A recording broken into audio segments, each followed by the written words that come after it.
Oh, manen ceritanya teman-teman ya. Manen dengan pelepah yang sangat gondrong, dengan pohon yang pelepahnya keras seperti kayu.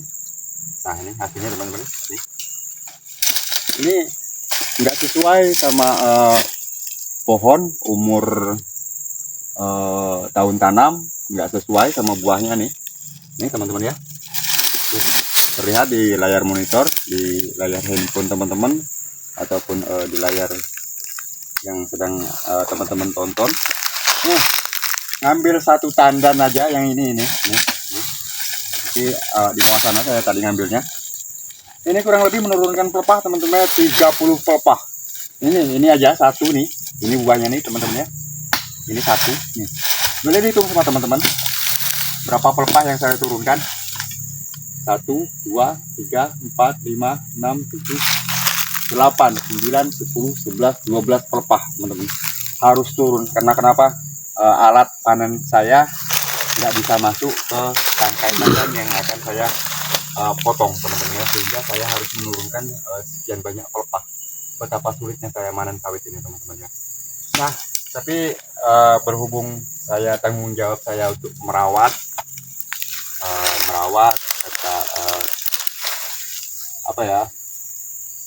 memulihkan sawit ini kembali supaya pulih seperti sawit-sawit yang lainnya. Ini saya juga dikuasakan sama yang punya, katanya buah ini kalau panen mas, buahnya ambil aja, jual aja, uangnya ambil aja untuk kebutuhan sampean. Nah, terus upah panennya teman-teman nggak dibayar. Yang dibayar upah perawatan, pruning, terbas, dan pemupuan, dan yang lainnya teman-teman itu dibayar. Tapi ini pre teman-teman ya, buah ini pre, nggak dipinta sama yang punya selama 3 tahun teman-teman. Kalau nggak percaya, nanti saya ambilkan surat kuasanya, itu masih ada di kantong saya di sana.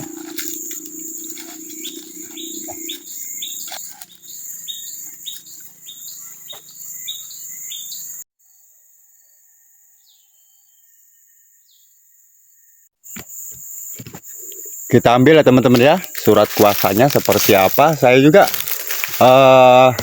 belum begitu jelas memahaminya, tapi ya mudah-mudahan bener. Nah, itu di depan sana ada sawit yang gondrong banget, yang belum pernah terpruning. Saya belum pruningnya. Itu nampaknya bukan berarti sawit tersebut jantan ya teman-teman ya. Kalau jantan mustahil dari bawah udah ada bekas dodos, bekas dipanen. Nah, itu di sana bekas dipanen. Tapi gondrong, sangat nggak terawat banget sawitnya teman-teman ya. Bahkan full abis sawit gondrongnya tuh.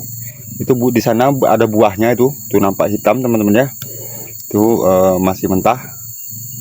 Nah, itu jadi saya tadi panen sambil pruning. Sedapat-dapatnya teman-teman ya, nggak mengejar target harus habis hari ini panen, nggak. Yang penting untuk bisa beli rokok ya, lumayan beli kebutuhan saya di sini bisa tercukupi dengan hasil buah ini sambil pruning atau penurunan pelepahnya teman-teman. Untuk itu teman-teman jangan lupa untuk subscribe, like, serta layangkan juga komentarnya, tentunya untuk perbaikan konten-konten kami yang ke depan. Nah teman-teman, tak lupa saya juga mengucapkan terima kasih bagi yang ya teman-teman ya. Kita ambil surat kuasanya tuh di kantong ajaibnya, tuh di kantong saya yang ada di sana. Kita ambil.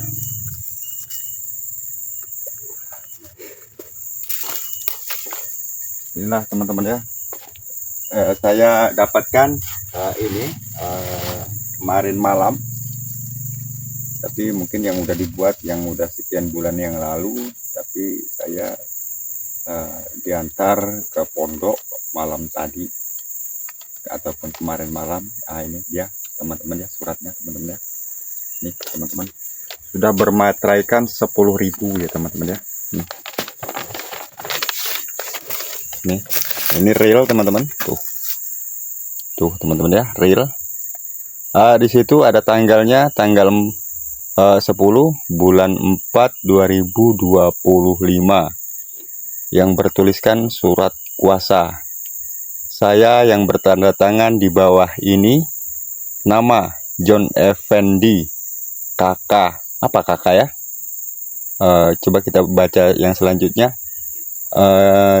Terus Ibah Sukaisih, istri kakak, kepala keluarga teman-teman ya. Berarti Bapak John Effendi. Nah, yang ketiga Adi Subagjo, anak 1, anak pertama.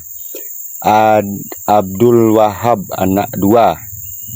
Rukisah, anak ketiga. Menguasakan kebun beserta isinya selama 3 tahun, dan seandainya dalam waktu 3 tahun tersebut ada salah satu pihak keluarga saya ataupun orang lain yang meminta hasil panen kebun tersebut, saya siap bertanggung jawab. Demikian surat ini saya kuasakan kepada Dayat agar dapat dipertanggungjawabkan semua trik dan pekerjaannya. Sekian dan terima kasih. Tuh yang bertanda tangan teman-teman ya, John Effendi. Di atas materai 10.000 teman-teman. Nah, ini Ibah Sukaisih, istri dari Bapak John Effendi. Adi Subagjo, anak dari pertama. Abdul Wahab, itu anak yang kedua. Rukisah, anak yang ketiga. Nah teman-teman, ini surat kuasa saya simpan baik-baik selama 3 tahun ya teman-teman ya. Jadi saya harus bertanggung jawab dengan surat ini, dengan merawat sawit yang super ampuh ya teman-teman ya. Ampuh gondrongnya teman-teman ya. Nih ampuh gondrongnya, tuh gondrong banget. Bukan ini aja, semua teman-teman ya, tuh semua hancur, semua hancur. Nah ini motor langsir saya teman-teman. Hari-hari saya melangsir ya teman-teman. Tadinya saya melangsir, berhubung sekarang nih zaman modernisasi, tukang langsir seperti ini hampir punah ya teman-teman ya. Jadi saya turun ke lapangan mencari pekerjaan, yaitu bertemulah dengan Bapak Effendi yang menyerahkan kebun ini kepada saya untuk dirawat, untuk dipulihkan kembali seperti sedia kala teman-teman ya. Nah teman-teman, terima kasih juga bagi teman-teman yang masih menonton video-video dari channel ini, dan yang baru saja menemukan channel ini, saya juga mengucapkan terima kasih yang sebesar-besarnya karena telah memilih channel ini. Tak lupa saya juga doakan bagi teman-teman yang sedang menonton channel ini, mudah-mudahan selalu dipanjangkan umur, dimurahkan rezeki, dan juga selalu dibukakan pintu-pintu rezeki oleh Allah Subhanahu wa Ta'ala, Tuhan semesta alam. Amin amin ya Allah ya Rabbal alamin. Tak lupa saya juga berterima kasih, dan saya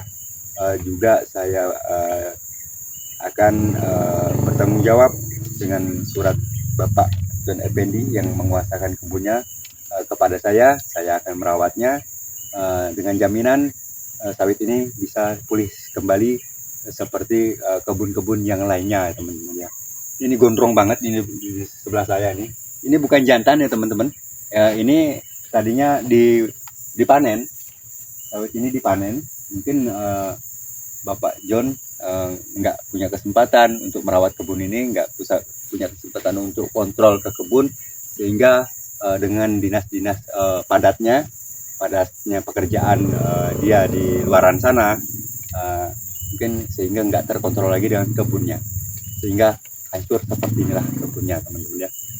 Nah bukan saya ahli di bidang sawit, enggak teman-teman, cuman saya pernah bekerja di suatu perusahaan untuk merawat di perawatan, intinya di perawatan sawit, yaitu di suatu perusahaan dipercayakan juga membawa rombongan.